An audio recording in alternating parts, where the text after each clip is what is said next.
Close your eyes for a second. Not literally, but go there with me. Picture the last time you were in a grocery store. Regular Tuesday, nothing special. You're standing in the cereal aisle and a couple walks past you having a quiet argument.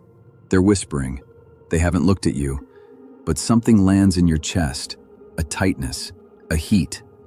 Their tension enters your body like secondhand smoke, and by the time you get to the checkout line, you've forgotten what you came for, because now you're carrying something that isn't yours and you can't put it down. That's not being dramatic. That's not being anxious. That's your mind doing something that most people's minds simply don't do. Carl Jung spent his entire career mapping the terrain of the unconscious, the parts of us that run silently beneath every decision, every reaction, every relationship we've ever had. And buried deep in his work is a description of a particular kind of mind, one that doesn't just observe the world, it absorbs it. A mind that treats every human interaction like an open channel. A mind that can walk into a room full of smiling faces and feel the grief underneath. Not think it, feel it, in the body, like a bruise nobody can see. He called this the introverted feeling type, someone whose dominant function isn't thinking or sensing, but a deep, interior emotional processing that happens below the surface. A mind that doesn't experience feelings as passing weather. For this kind of person, feelings are the landscape itself. Over the next 25 minutes, I want to take you inside that mind, not as a label, not as a diagnosis, but as a map, so you can finally see the architecture of the thing you've been living in your whole life without understanding its blueprint. And maybe, for the first time, what's been happening inside you will start to make sense. Most people think in words. They narrate their experience. Something happens, they think about it, they react. Nice linear process. Input, processing, output. Like a factory floor with clear stations and scheduled breaks. That's not how your mind works. Your mind doesn't process sequentially. It processes atmospherically. You don't walk into a room and evaluate what's happening. You absorb the room. The temperature of the conversation, the way someone shifted their posture when a certain topic came up, the silence between two people that says more than anything they've spoken in the last hour. All of this enters you simultaneously, like stepping into water, and you can't choose which part gets you wet. This is why you're exhausted by Tuesday. Not because you're doing too much physically, plenty of people work harder and feel fine. You're exhausted because your cognitive processing is running a completely different operating system than everyone around you. You're running emotional sonar, constantly, pinging every room, every face, every shift in energy, and getting back massive amounts of data that nobody else is receiving. And here's the paradox that makes this so isolating. The more information you pick up, the less other people believe you're picking up anything real. Because they can't see it. They don't feel the temperature drop when someone's lying. They don't notice the micro-expression that flickered across a friend's face for a quarter of a second before the smile came back. So when you bring it up, something felt off about that conversation. They look at you like you're inventing things, like you're the problem, like your awareness is the dysfunction. Jung was fascinated by this disconnect. He wrote, "The shoe that fits one person pinches another. There is no recipe for living that suits all cases." What he understood was that psychological types aren't just preferences, they're entirely different modes of being. Two people can occupy the same room and inhabit completely different realities. And the tragedy of the empathic mind is that it can access both realities at once, its own, and the one radiating off the person sitting 3 feet away. I want to tell you something specific because I think it matters. There's a phenomenon in neuroscience called thin boundaries. It comes from Ernest Hartman's research at Tufts University in the 90s. People with thin boundaries don't just have more empathy, they have less neural separation between internal and external stimuli. Meaning, for you, the line between my feeling and the feeling in this room isn't a wall, it's a screen door. Everything gets through. So when someone tells you that you're overthinking, they're not wrong from their perspective. But from yours, you're not thinking at all. You're receiving. Constantly, involuntarily. The way your ear receives sound, you can't just decide to stop hearing. That's what it's like to be an empath in a world designed for people who can close the door between themselves and the room. Let me make this more concrete. You're at a family gathering. Everyone's laughing, the food's good, On the surface, it's fine, but you notice that your sister hasn't spoken in 20 minutes. You notice that your uncle is on his third drink and it's only been an hour. You notice that your parents are sitting too far apart and neither one has addressed the other directly since you arrived. None of this has been said.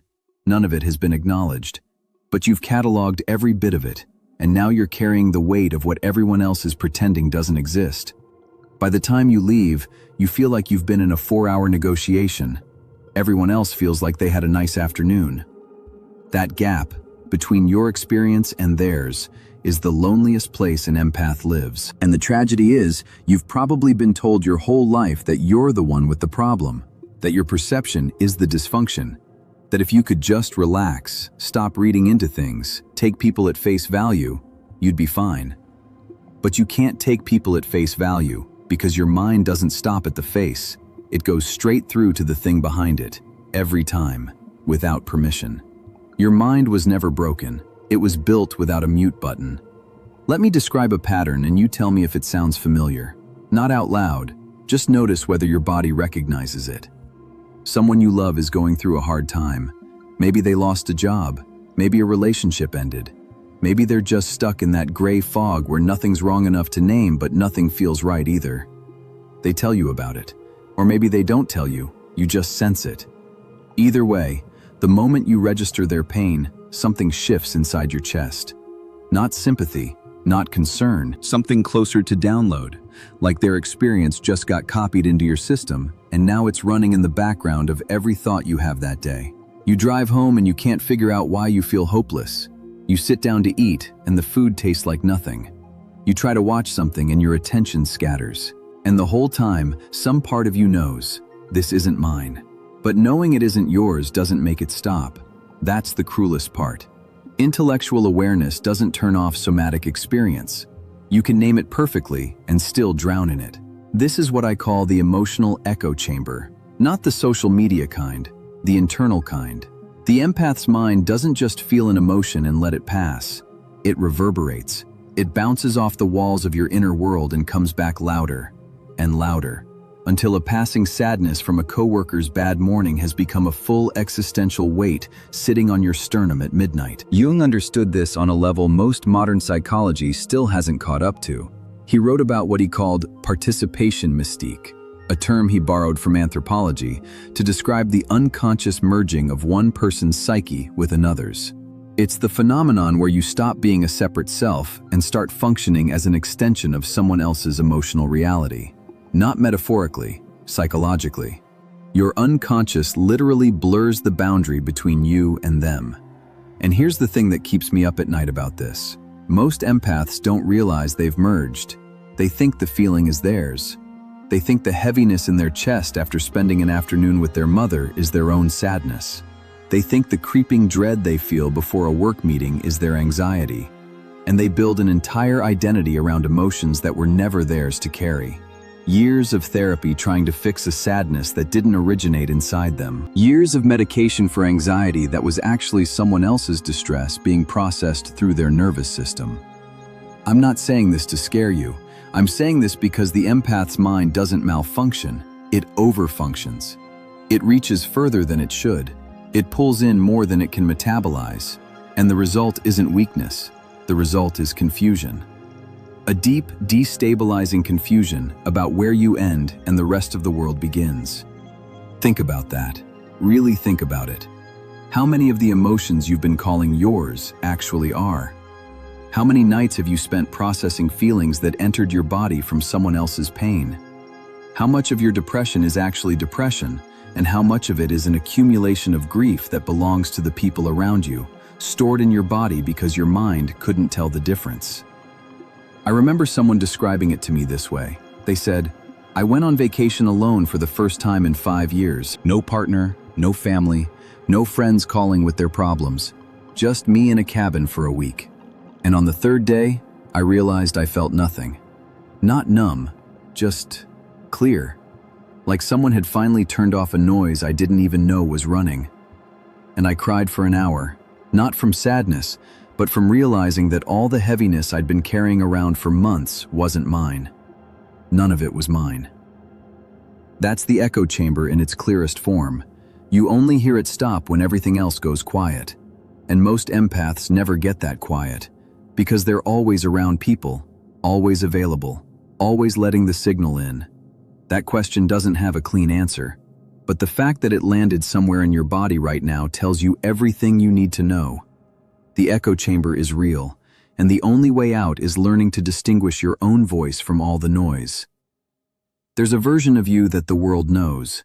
Let's call her, or him, the functional one. The functional one shows up on time, responds to texts, asks thoughtful questions, remembers birthdays, holds space, listens well, gives advice that actually helps, doesn't fall apart in public, has it together, seems calm, maybe even seems strong. Behind that version is someone else entirely. Behind the functional one is a person who hasn't slept well in years, who takes 45 minutes to decompress after a social gathering that everyone else enjoyed, who cancels plans not because they're antisocial, but because the cost of being present in someone else's emotional field is more than they can afford that day, who cries in the car, who scrolls their phone at 2 a.m. not because they're addicted to their screen, but because their mind won't stop replaying a conversation from 6 hours ago, scanning it for emotional data they might have missed. That gap between the functional one and the real person underneath is where the empath's suffering lives, not in the feeling, in the hiding. Jung had a word for this, the persona, capital P. He described it as the mask we wear to navigate the social world. Everyone has a persona, everyone performs to some degree, but for the empath, the persona isn't just a social strategy, it's a survival suit. Because the alternative, showing people what's actually happening inside, is terrifying. Not because you're ashamed of it, because you already know they won't understand. You've tried. You've told someone, "I feel like I'm carrying the whole room's pain," and they looked at you like you were speaking another language. So you stopped explaining and started performing. And the performance became the person everyone thinks you are. Here's what makes this particularly dangerous for empaths. Jung also said, "The persona is that which in reality one is not, but which oneself as well as others think one is." Read that again slowly. He's saying that the mask doesn't just fool other people, it starts to fool you. You begin to the calm one, the strong one, the one who doesn't need much. And then one day, you realize you've built an entire life around a character, and you have no idea who's underneath. I talked to a woman once who told me something that stayed with me for months. She said, "I've spent 30 years being everyone's anchor, their rock, their person, and last month I realized I don't have a single human being in my life who knows what I actually feel. Not one, because I never let them see it." She wasn't crying when she said it. She was past that. She was just stating a fact. And it was one of the most devastating things I've ever heard, not because of the content, but because of how ordinary it sounded, like she was describing the weather. That's what happens inside the empath's mind. The performance becomes so seamless that even you forget it's a performance. You process everyone else's pain with exquisite sensitivity and then treat your own like an inconvenience. Something to get through. Something to manage quietly so nobody worries. And the body keeps score. It always does. The migraines, the gut problems, the chronic tension in your shoulders that no amount of stretching fixes. The fatigue that isn't about sleep. Your body has been absorbing what your mind refuses to acknowledge, that you've been running on empty for years, pouring from a cup that nobody thought to refill. Here's a detail that always gets me. Empaths who perform being fine often develop this particular habit. They ask, "How are you?" compulsively. They do it in every conversation, with every person, multiple times. And the reason they do it, the real reason, is because that's the question nobody asks them.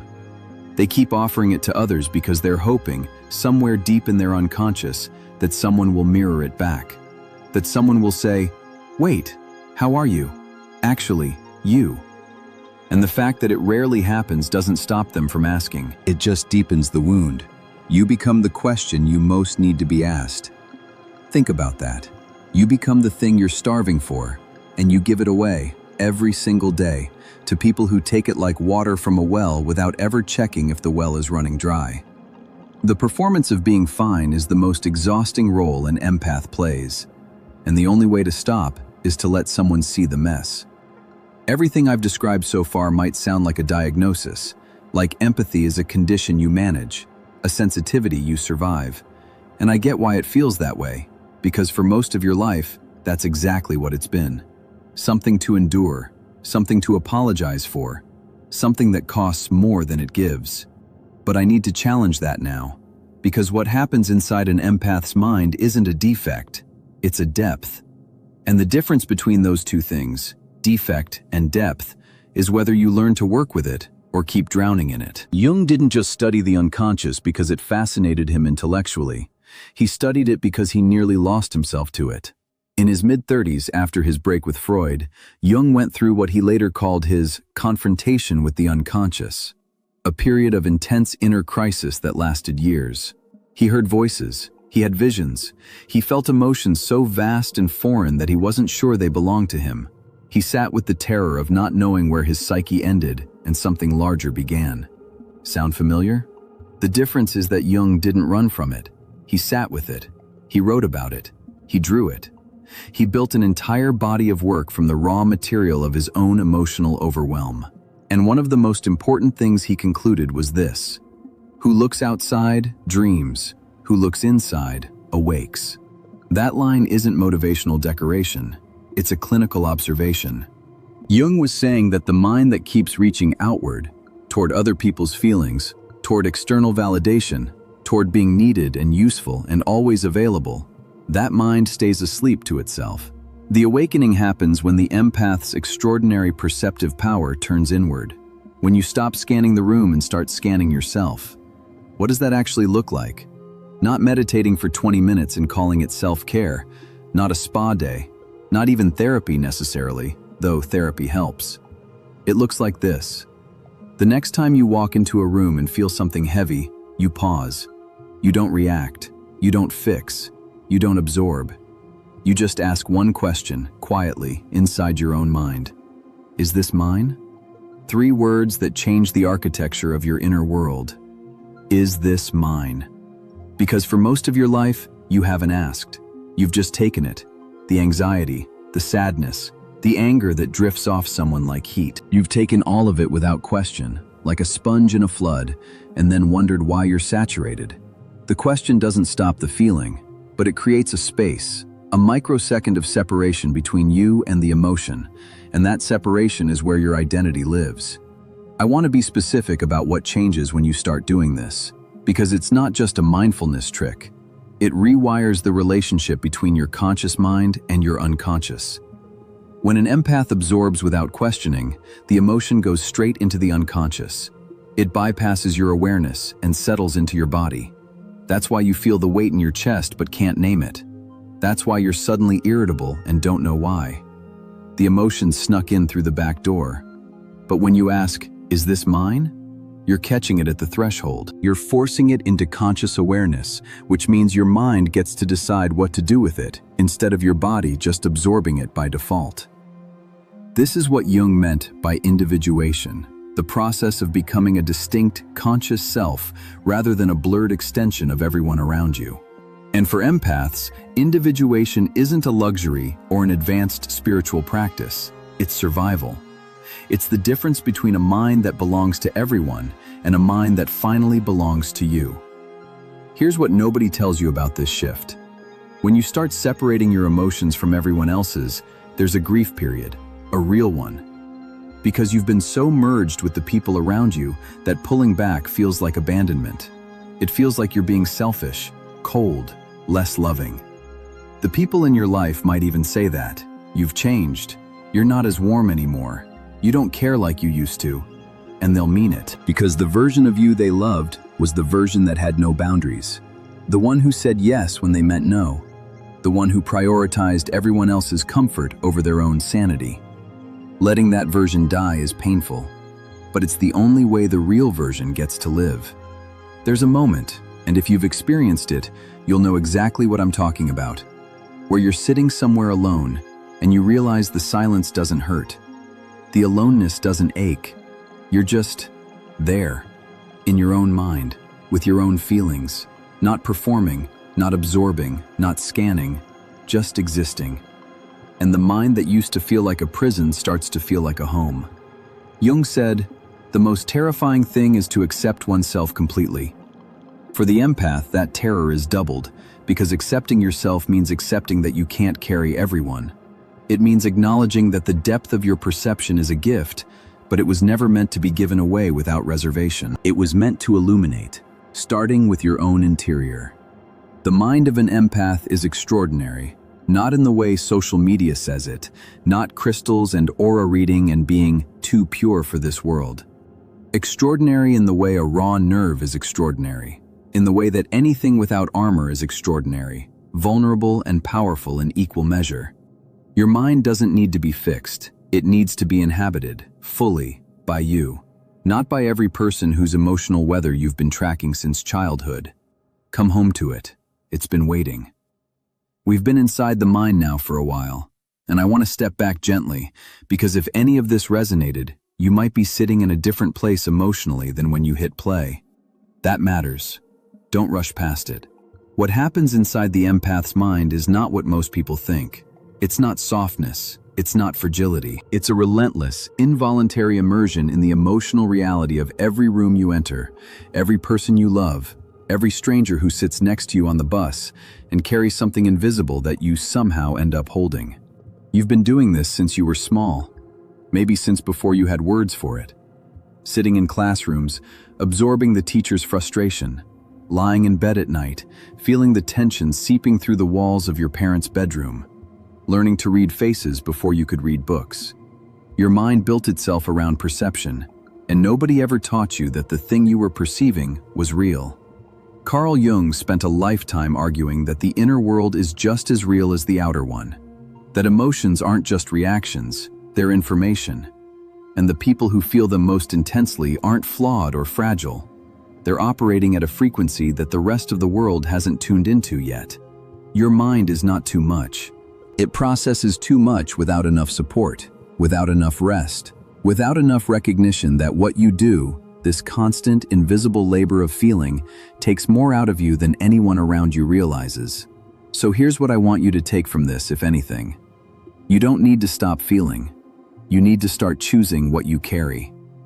You need to learn the difference between empathy and self-abandonment, between connection and consumption, between loving someone and disappearing into them.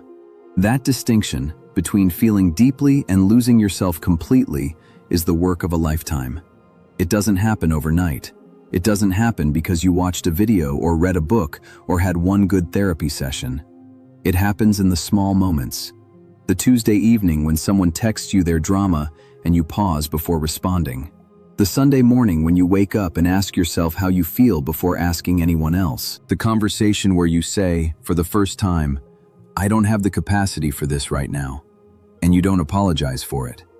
Each of those moments is a brick, and over time, you're not building a wall. You're building a home. A place where your mind can finally rest inside itself without being flooded by everything it picks up from the outside. The mind of an empath is one of the most powerful instruments on the planet, but only when it belongs to the person living inside it. If this reached you, not just your intellect, but that part of you that recognized something true, then this is the kind of conversation we have here. No performance, no packaging, just the honest work of understanding what's been running beneath the surface. Take care of yourself tonight. I mean that.